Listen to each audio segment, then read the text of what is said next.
All right, I think I'll just start since there's plenty of y'all here. Thank you for making time to be here and for choosing to be here. My name is Anastasia Higginbotham, and I am actually from near Pittsburgh. I grew up in Washington, PA, and I have plenty of family all around there and in Washington and Bridgeville and Waynesburg and in Pittsburgh and nearby in Ohio. And so it always feels a little bit like coming home, even though I've only been to one of the racial justice summits where I could actually go there a few years ago, and I've been from here ever since. But it's just nice to see that people care about this. I am an author and an activist and an artist, and I've done most of my professional life has been, freelance writing and day job kind of writing.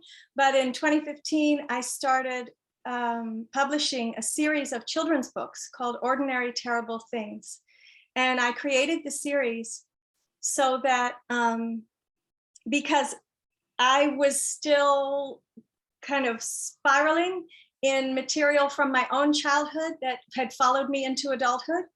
And I really had the sense that I needed to walk through some of the ordinary, terrible things I experienced as a child, walk myself through them from this vantage point, and created this series to bear witness in a compassionate way to a child going through some sort of upheaval, some sort of crisis, some sort of just change in their lives that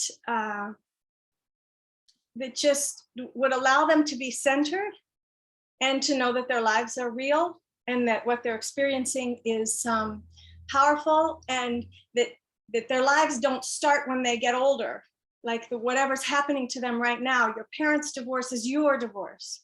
The death of a loved one is your experience of death. And so, again and again, I've centered a child just in the reality and the realness of their own lives, and then bear witness to them through it.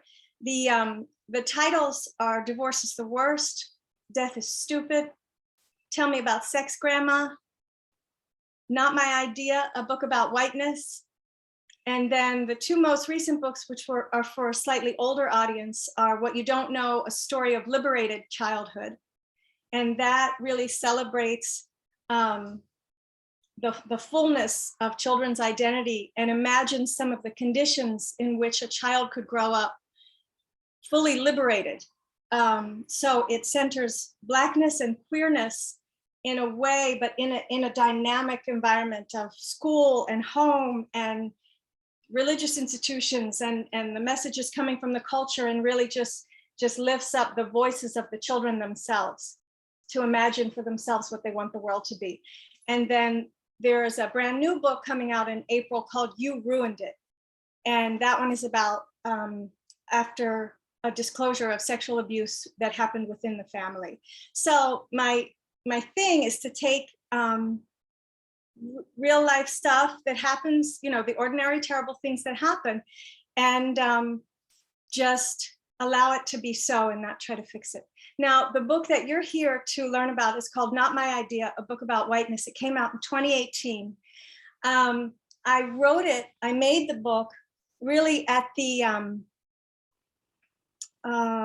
after Ferguson, I started to write it. So in about 2013, 2014 is when I realized I could create a children's book that would share some of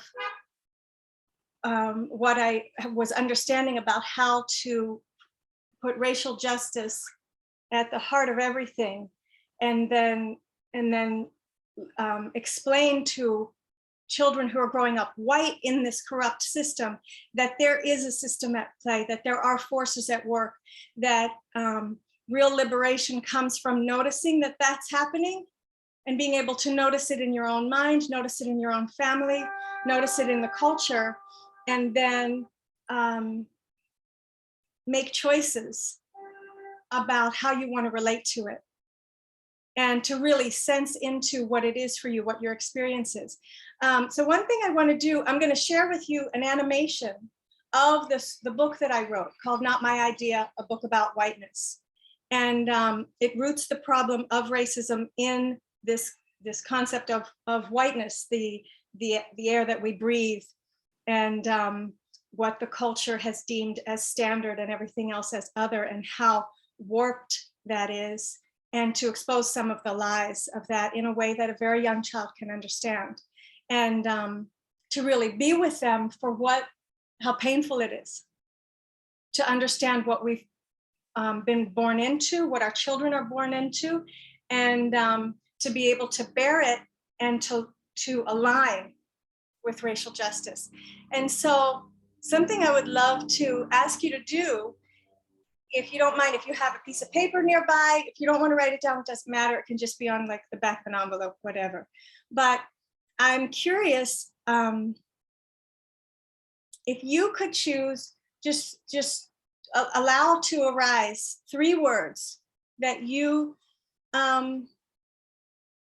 three words that come up when you think about your relationship to being white or white-bodied, however you describe it, to this imposed racial identity, but that has very real implications in our day-to-day lives. 3 words that come up for you when you think about your relationship to being white or white-bodied, to being seen as white. If you want to just take a few seconds to kind of let those come. I'm going to do it right now too.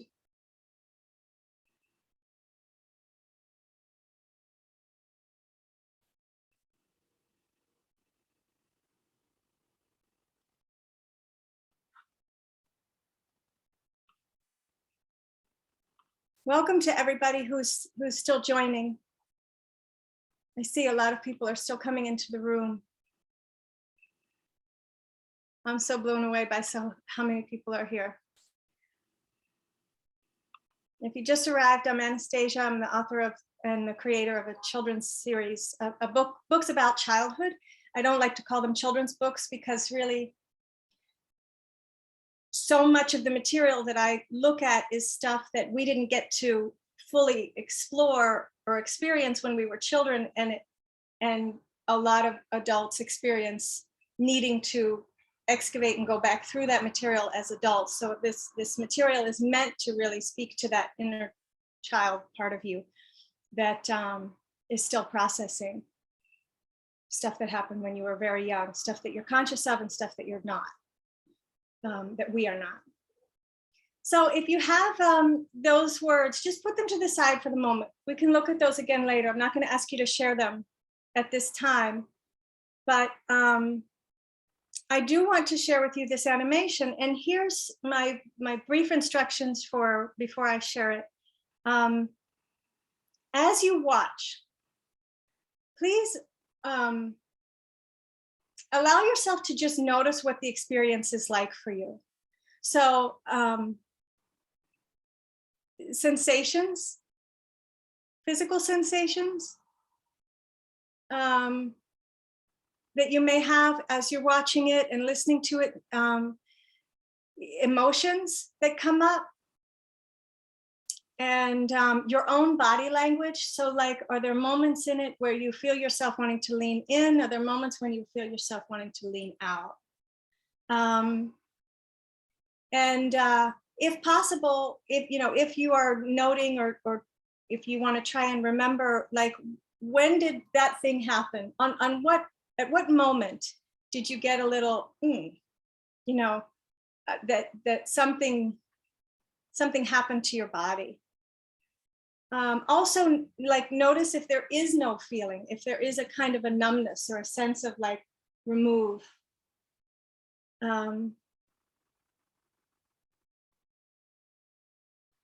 I think that's it. One more thing. The reason I made this book is because my children go to a school where the Black women at the school who are directing the program, the educators, were called in the white families to really engage with our whiteness and understand what we were bringing into the room, into every interaction, into every email correspondence, and through what our children are bringing into the room, to really notice things. They wanted to make the school, the Brooklyn Free School, a place where Black and brown children would be safe. And in order to do that, the full commitment to that meant they needed the white families to really understand our own whiteness and our own power in and just make more conscious choices about how we want to relate. And so also I heard for the first time the interview that's from 1993 where Toni Morrison says, so this, I didn't hear this until 2013, but the interview was from 1993, where she says white people have a very, very serious problem, and they should start thinking about what they can do about it. Take me out of it.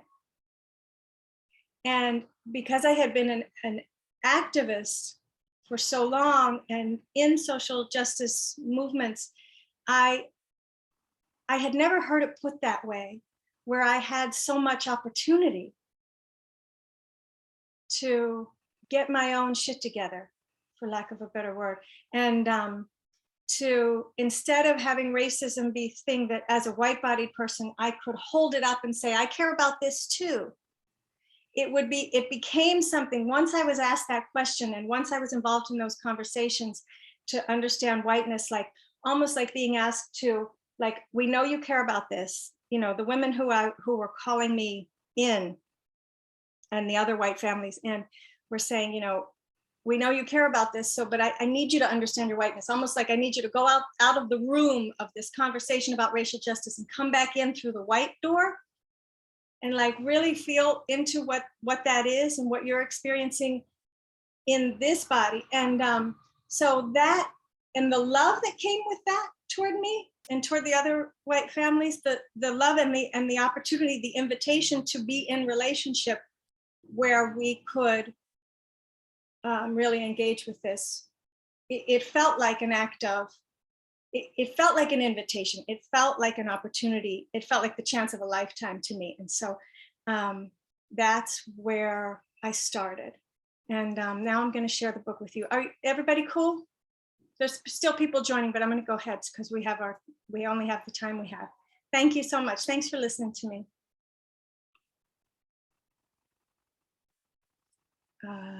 Where is it? Okay, 1 second. I have to have it right here. There it is. Okay.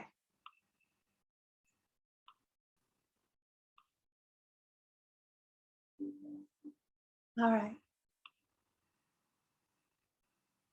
Here we go. Not My Idea, a book about whiteness by Anastasia Higginbotham. When grown-ups try to hide scary things from kids. Oh no, not again. What? Mom, what not again? It's usually because they're scared too. Who's that with their hands up? Why is that policeman screaming at him? Bang, bang, bang, bang, bang. They want to bury the truth. You don't need to worry about this. You're safe. Understand? No. Our family is kind to everyone. We don't see color. Deep down, we all know color matters.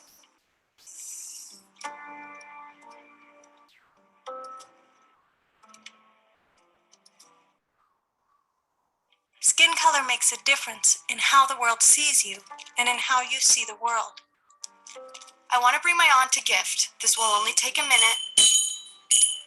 It makes a difference in how much trouble seems to find you or let you be.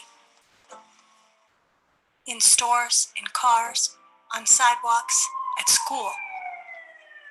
Your skin color affects the most ordinary daily experiences, including which neighborhoods welcome you. So relieved you got here safely. Why wouldn't we? The protests! Marchers came to demand justice for the unarmed African American. They demand an end to killings across the nation part of a shameful pattern that has claimed the lives, particularly of young men of color. Marchers referenced past victims and a video taken by a bystander. They're blocking the road. Breaking news. Bentley speaks out on police shooting. You may get the message that racism is happening only to Black and brown people. I can't watch the news. That police officer was just doing his job. Racism is a white person's problem, and we are all caught up in it, mostly by refusing to look at it. Come away from the TV now. Look, I made your favorite. You can face this. Racial justice. We must step up. Understanding the truth takes courage, especially a painful truth about your own people, your own family. Are you all right? Even people you love may behave in ways that show they think they are the good ones.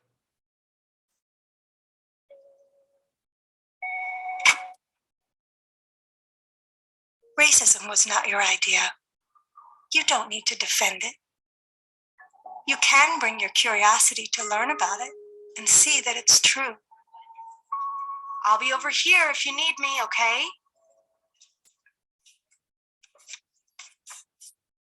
Our shared history. In the United States of America, white people have committed outrageous crimes against Black people for 400 years. All along, every step of the way, people who love justice and love each other have been fighting back. Many white people did things they never should have done. Denied opportunity. Bank loan, denied. Denied housing. Notice of eviction. Denied voting rights. Voter registration test. Parts A, B, C, pages 1 through 4, sections 1 through 20. Exploited the love and labor of Black women. Yes, ma'am. Many other white people failed to see the problem with this. These choices put wealth and power into white hands, homes, and neighborhoods. Some white people joined the leaders of Black liberation. Angelina Grimke and Sarah Grimke, 1838. Abolitionists, suffragists, sisters. White people joined the Student Nonviolent Coordinating Committee under the leadership of Julian Bond in 1963. White people listened to and learned from the music of Black artists such as Nina Simone, who in 1967 sang about liberation, which means love plus freedom. White nuns joined fellow marchers on the Selma to Montgomery March, 1965. John Lewis and fellow demonstrators kneel in 1962. Colin Kaepernick kneels in 2017. Racism is still happening. It keeps changing and keeps being the same. And yet, just being here, alive in this moment, you have a chance to care about this, to connect. But connecting means opening. And opening sometimes feels like breaking. Our car's parked over here, love.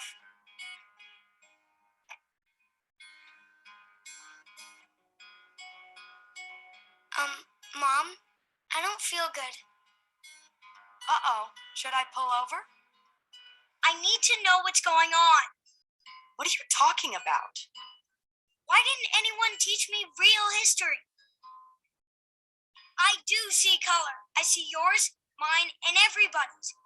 You can't hide what's right in front of me. I know what that police officer did was wrong. Okay, geez, you don't have to yell. Go with your instincts on this one. Racial justice is possible, but only if we're honest with each other and ourselves. I see a playground over there. Want to get some air? Yes.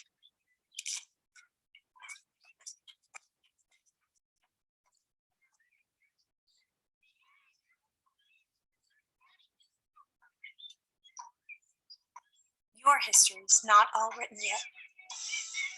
What do you want it to say? I know you kids can stand the rain. I know the kids are still upsetters. Rock is cool, but the struggle is better. Go, go, go.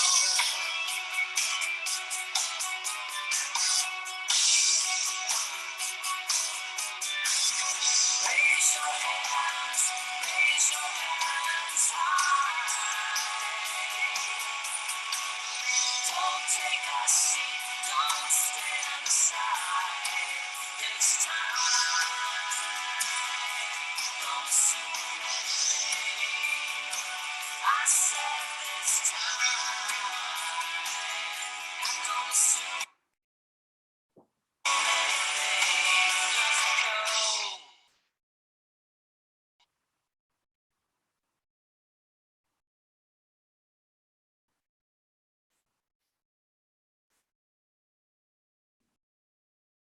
Thank you for watching that. Can you hear me? Is the audio normal the way it's supposed to be?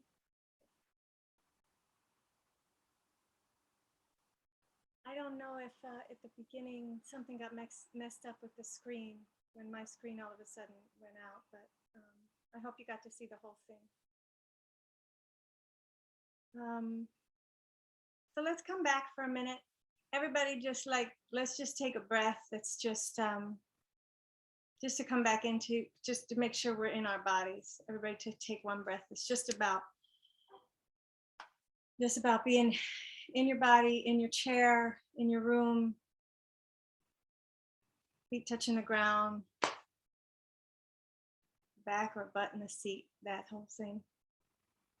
And then take another breath. It's just like, see where you are, what room you're in. Take that in. And then just another breath to just be with all these people here together but apart.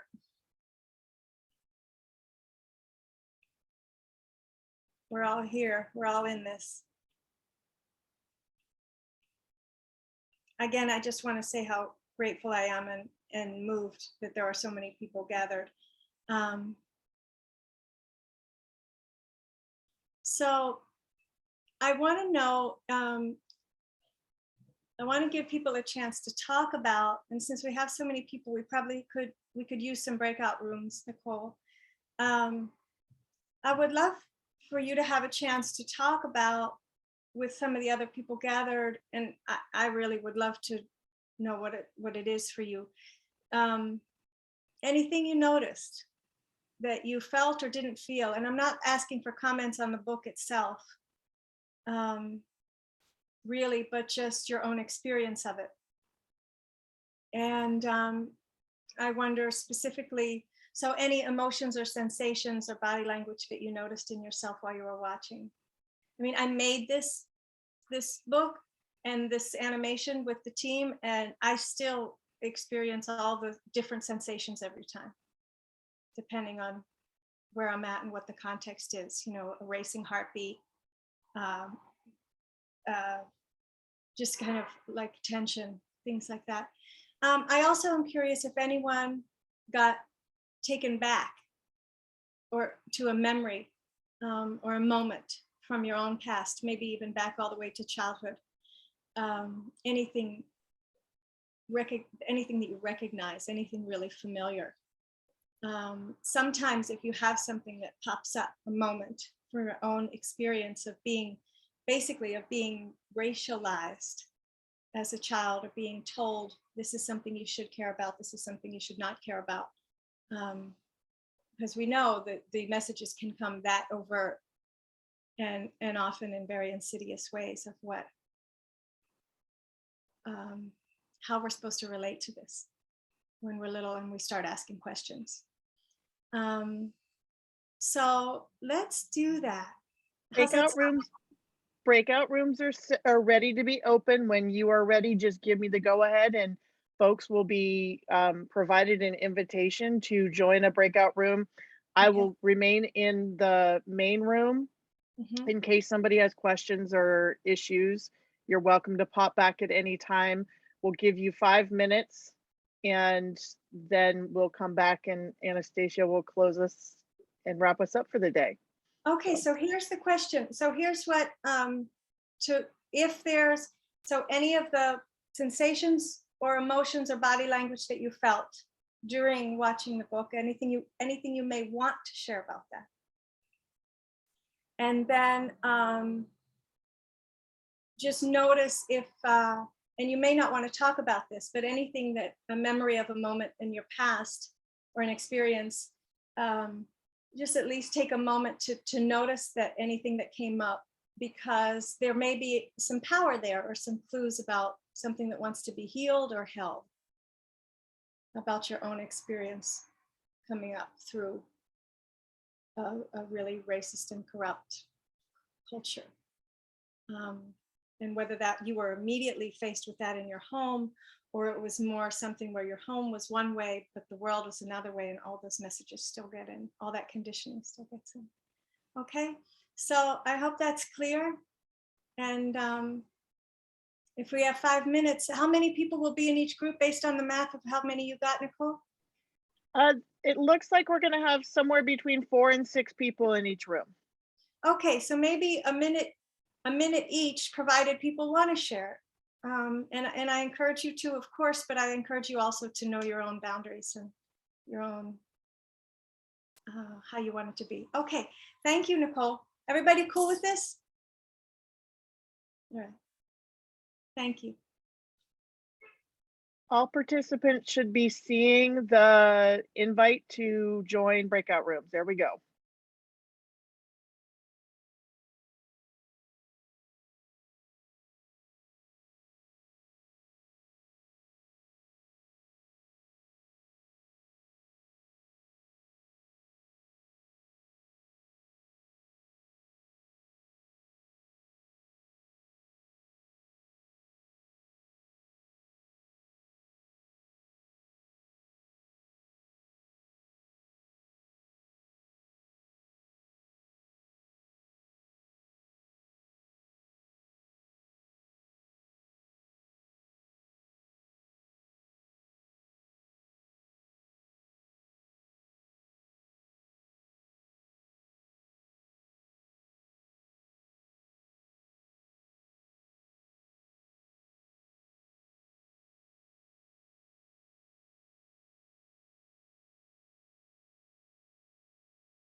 If anyone is having trouble connecting to breakout rooms, just raise your hand and I can help you.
Phil, I see you came back.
Bob, I see you have your hand up.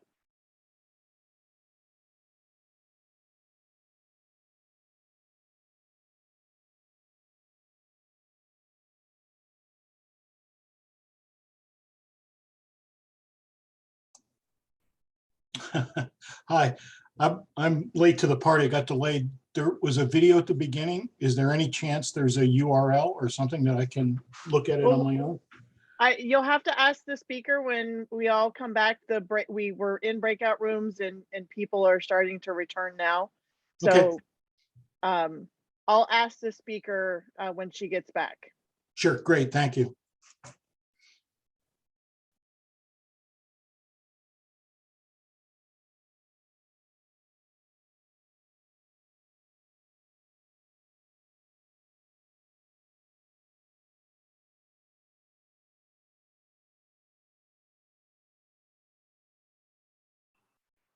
Hi, welcome back, everyone.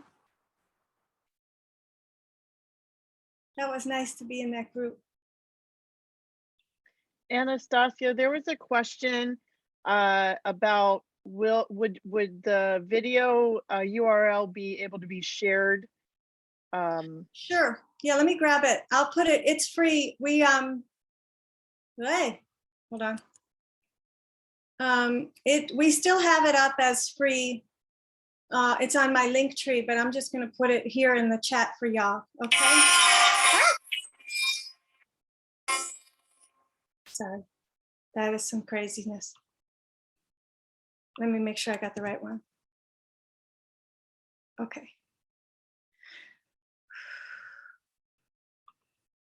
Okay, where's my chat? All right, here, I'm putting the URL here. It's a Vimeo link. And here's what I want to say about this. It was so nice to hear what people were saying in the breakout room. And I wish I could hear everybody and we could hear each other. But so much of the healing is possible through the body. And I'm sure if you're looking into this, if you're devoted to this, you're probably seeing this everywhere. I want to share the resources that have been so impactful for me from before the book to after to currently, because it's something, it's a practice that shedding my conditioning, exposing and uprooting and holding up to the truth so it can dissolve the lies. This is something that I have to practice because the conditioning is so strong. But Resmaa Menakem, who many of you probably are well aware of Resmaa Menakem's work, but it's MENAKEM. There's so much work on how to root this up out of your own body.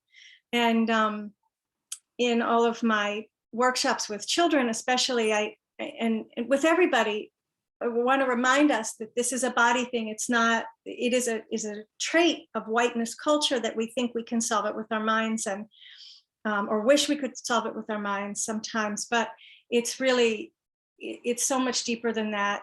It's so much more in our DNA. And somebody mentioned grief. Many of you mentioned grief in your breakout rooms. And so that uprooting needs to begin here, which again, like before, I started this book because I felt such possibility. I felt such a sense of, this is a chance of a lifetime. If I can root it out of me, like I can't fix it out there, first of all, at all. It's just, but if I can do it here, it's not about copping out. It's just about being a, starting where I bring it into the room with me. It's like, it's a process of disarming. And so I wanted the book to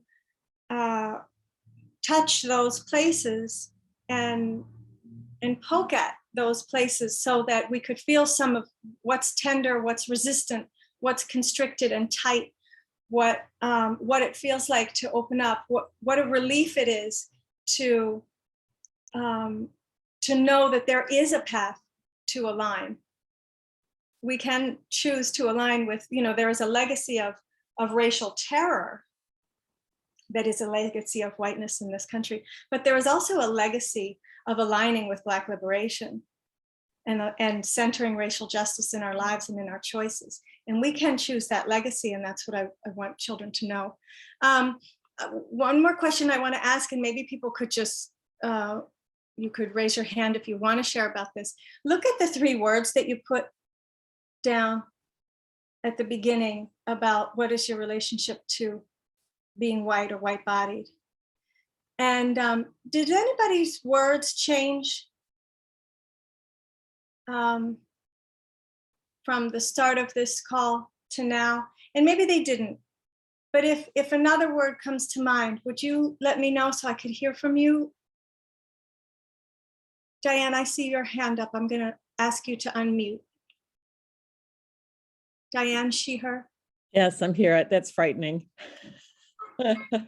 So yeah, a lot of my words before were privilege and average and the norm. I mean, it's just being, really honest. It just feels like this is the norm. And then after watching your amazing book, I feel like my feelings feel more like part of the problem. And I was kind of really taken back by the power of your book. Thank you. Thank you. Thank you for looking at the words again. Adele, I see you. Adele, I'm sure I'm saying that wrong. Will you unmute? Yeah, hi, can you hear me? Yes, please. Oh, cool. Thank you so much for your work on whiteness. I really appreciate that.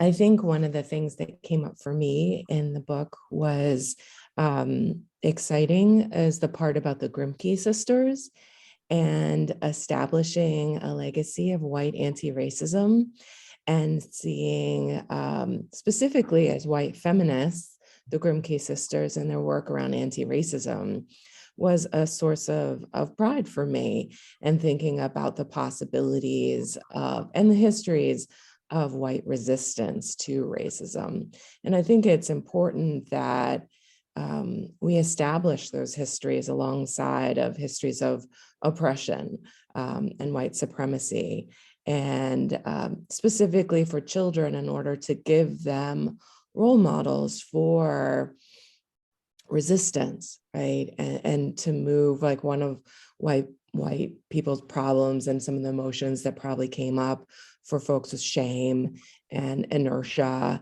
and just feeling sort of trapped. And so to give them opportunities to think through shame to action. Thank you. Thank you so much. Yeah, the book is meant to just show such an ordinary day where a child witnesses something horrible and horrifying and feels it, it registers. And then they trust in that, and their instincts are telling them something about that event.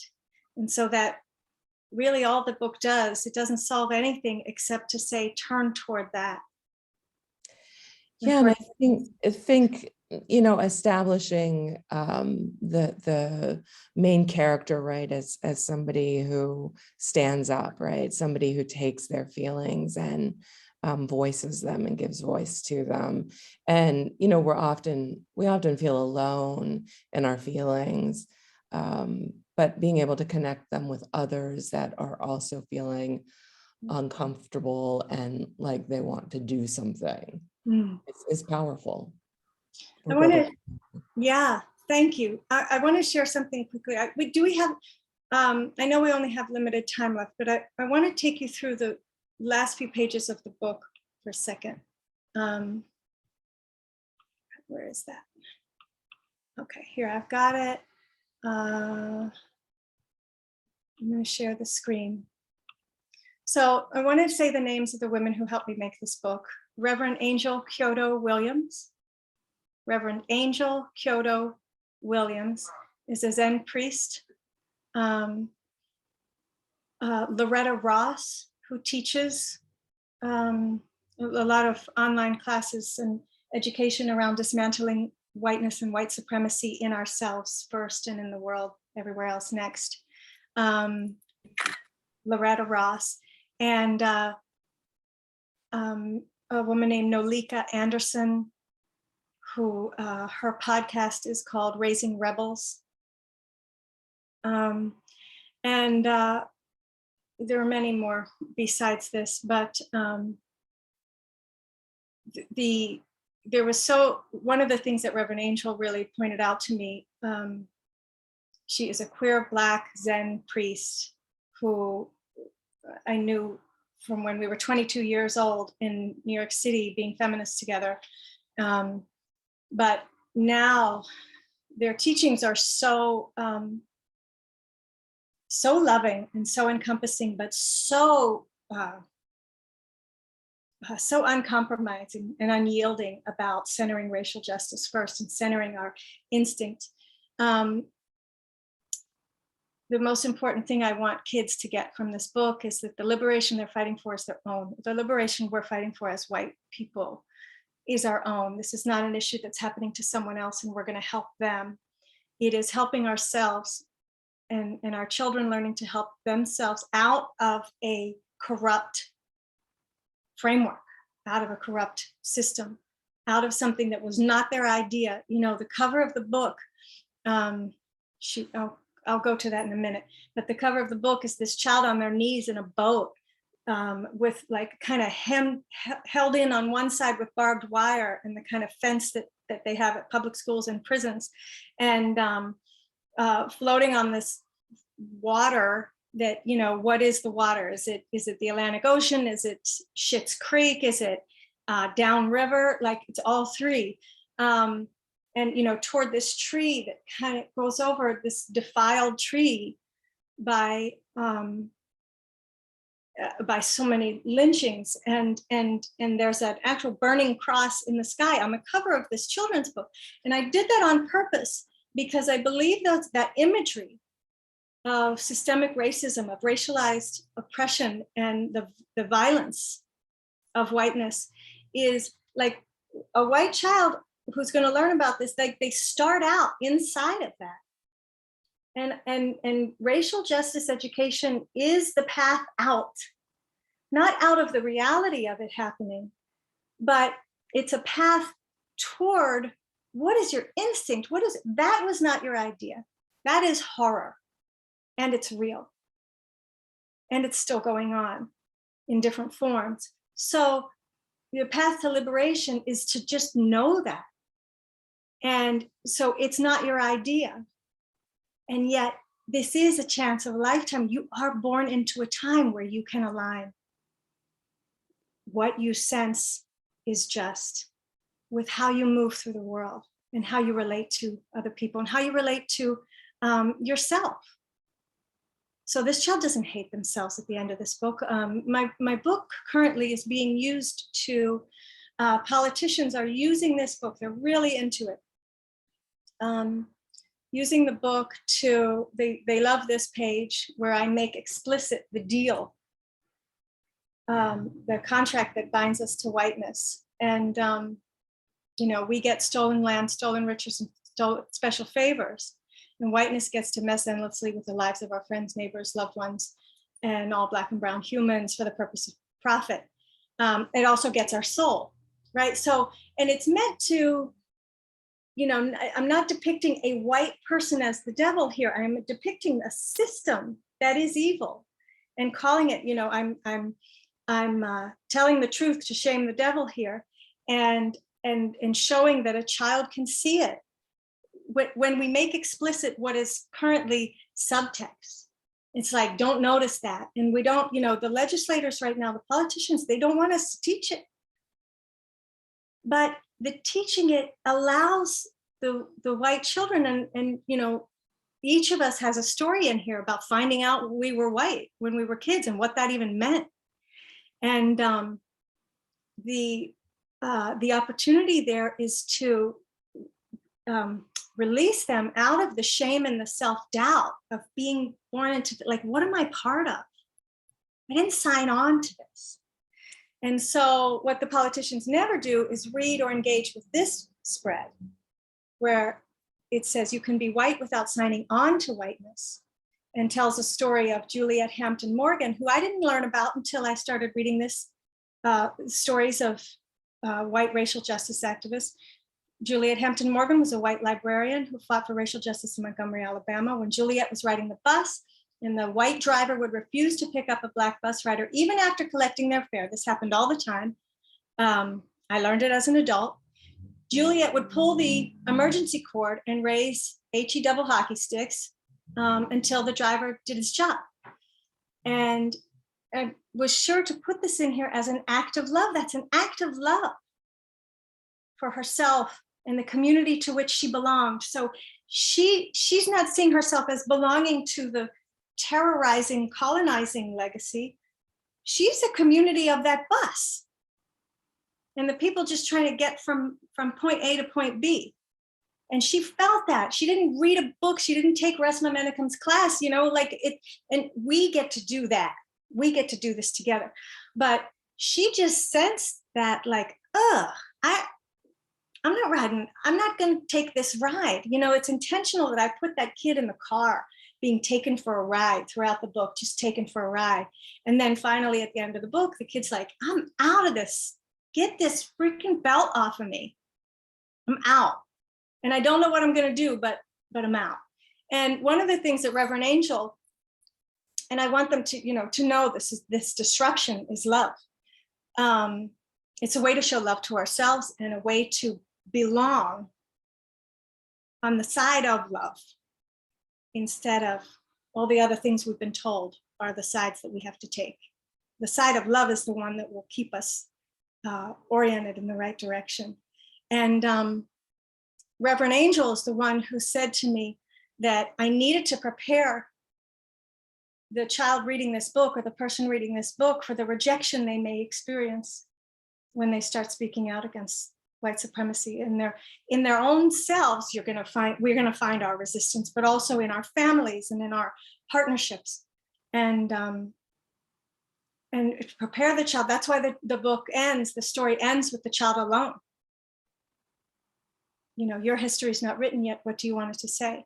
Because Reverend Angel insisted you got to prepare them for that.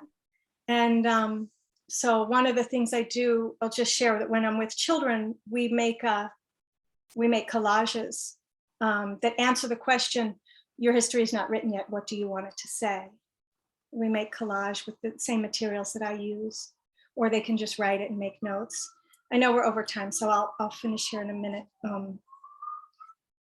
Grow justice inside yourself like a bean sprout in a milk carton. I mean, to me, it is this easy, but it is also this deep in terms of like daily practice. A strong internal sense of justice will not fail you, even when a lack of justice in the world does. These are the pages that are at the end of the book. And this is from Loretta Ross. Innocence is overrated. Knowledge is power. The conversation that Loretta Ross and I had about this book, where she gave me feedback and was like, I thought I was done with the book. And Loretta Ross was like, this bothers me, this bothers me, this bothers me. And we went through it. So I had really powerful advisors who entrusted me to take this message to other white people and white body people, and you know, that knowledge is power, and there's so much joy to be found here. It's not, you know, every time I told people I'm making a book about white supremacy, whiteness for children, and people would like say, oh, that's going to be so hard. And I think that's one of the tricks. That's one of the lies of white supremacy, that it's going to be really hard. Those complex, you know, they even call it that, like difficult conversations. It's like, beware of that. I think it's a lot simpler. Knowledge is power. Get some, grow wise, make history. And also, what Juliet Hampton Morgan didn't have was this. We got 4 screens worth of people who just showed up on a Saturday. The person who just left, who had their hand up, I didn't give you a chance to say a thing. Yes, go ahead.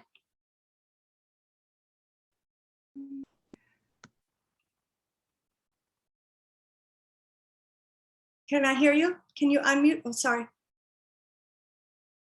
I clicked the button for you to unmute. Hey, can you hear me? Yes, I can. We have just a little bit of time, but I didn't want to just ignore that hand up. Oh, I was really enjoying listening after I had raised my hand. But I just wanted to say it's such a gentle invitation. It's an invitation that I think I can give to people. And it addresses some of the things that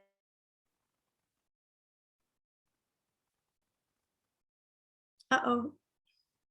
We can't hear you right this second.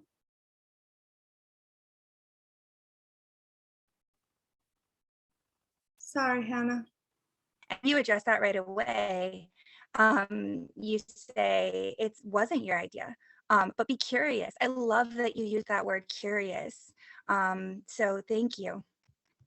You're welcome. Yeah, be curious instead of trying to be right. And it's for us always like, bring it home, bring it home, bring it home.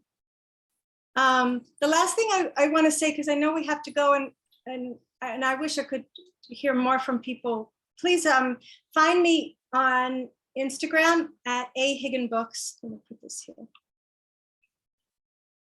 Why does this have? I have no every. Oh, there's everyone in meeting. Okay.